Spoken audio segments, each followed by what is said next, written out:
आज म तपाईहरुलाई यो सुन्दर ठाउँको एक्सप्लोर गराउँछु। ए सरी गलत ठाउँमा आएछु। यो ठाउँको जति नै तारिफ गरौँ उति नै कम हुन्छ। यति राम्रो ठाउँ छ नि। बाइ गड म त छक्क परे। यति राम्रो ठाउँ अहिलेसम्म म घुम्न नगएको। ओ माई गड यो त हुनै सक्दैन। असम्भव असम्भव असम्भव। खासमा भन्नुपर्दा यो खास गरी यो सामुदायिक वन हो, तर घुम्ने पार्क भन्दा कम छैन। सामुदायिक वन पनि यस्तो हुन्छ र?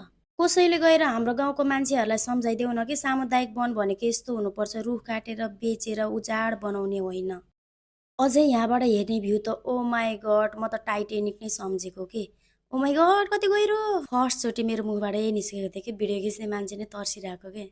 अनि यहाँ माछाको बाउले चाहिँ आफ्नो छोराछोरीलाई घुमाइरहेको छ अनि म चाहिँ इन्जोय गरिरहेको छु भ्यूलाई। वास्तवमा भन्नु पर्दा फेरि हामी चाहिँ यो ठाउँ छोडेर कहीँ पनि गएन के। 2 घण्टा 1.5 घण्टा त हामीले यहाँ मात्रै बिताए।